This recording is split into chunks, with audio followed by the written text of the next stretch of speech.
Okay, we're here to review step number 28. This one was called Lao-Tzu and John Wooden's Horrible, Terrible, No Good, Very Bad Day. The preparation that precedes the good luck. And basically this one was all about figuring out what you're procrastinating on, how did it come to bite you in the ass, and what you can do to change that. And we start off this lesson with a quote from Little House on the Prairie that says, "A man makes his own luck." And you may believe in luck or not, but certainly luck seems to go to, or good fortune seems to go to, those that are most prepared. And certainly there are things that happen that are out of your control, but most things seem to be in your control. And you don't want to be like 99% of the world that waits for things to happen before they act upon them. Instead, living the good life, which is maximizing health, wealth, love, and happiness, requires you to act upon the advice of ancient philosopher Lao-Tzu that says, do what is difficult when it is easy. Some things you don't have an option to do or not, but you do have the option of when you do them.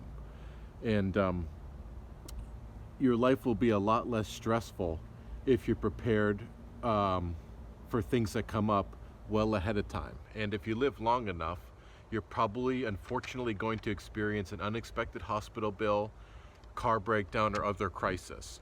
I've already, at 39 years old, experienced all of that. One thing that I started doing with my car, even though I'm no mechanic, I did learn that you can proactively take charge of your car's upkeep. And every month, at the beginning of the month, I go through this checklist where I basically lift under the hood and check all these things on here. I'll put this list on the video, but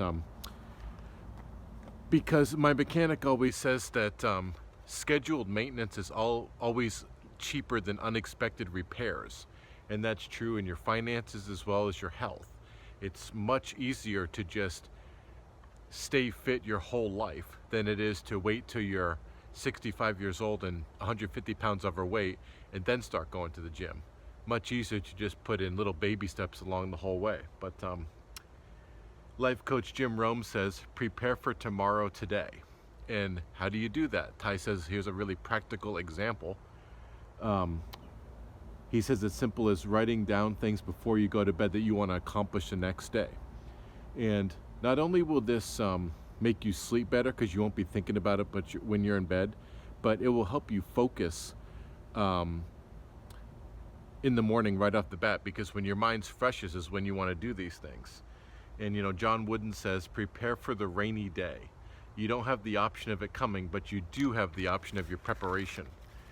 And you know, back to the first lesson that we ever did here, to get what you want, you have to deserve what you want. And in my opinion, people that are more prepared for something deserve to have a better outcome than people that just leave things to last minute, leave things to chance. Because if you leave things to chance, the plane is not going to go where you want it to go.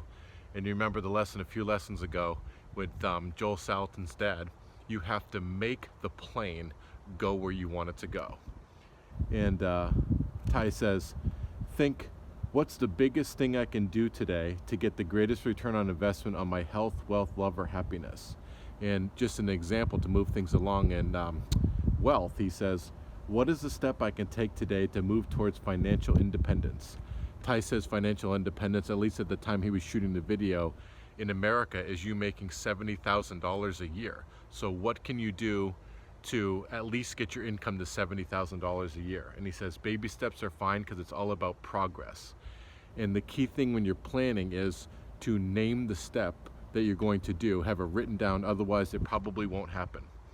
And this is all about balance again. Nature moves towards balance. So this exercise, this suggestion is all about finding the balance between saying whatever to everything. Yeah, we'll just see what happens when it happens.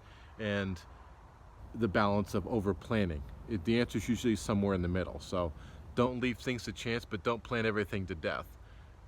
But make some plan. A plan is better than no plan for sure. And you know, back to the things that sometimes you can control them and sometimes not. It's kind of like the serenity prayer that says, God, grant me the serenity to accept the things I cannot change, the courage to change the things I can, and the wisdom to know the difference. And things will definitely run a lot smoother in your life if you plan them out beforehand. And Ty says, if you're not willing to spend at least 5 minutes a day planning out your life, you're not committed to having a good life. And he says the reason that a lot of us procrastinate is because of perceived pain, but it's only your perception, because thinking that taking care of something today is going to be more painful than waiting for it to bite you in the ass is a false belief. It's much better to take care of it today where there's only a little bit of pain. Remember that Joel Osteen quote I mentioned in a few lessons ago? There's two types of pain in this world, the pain of discipline and the pain of regret. The pain of discipline weighs an ounce, but the pain of regret weighs a ton.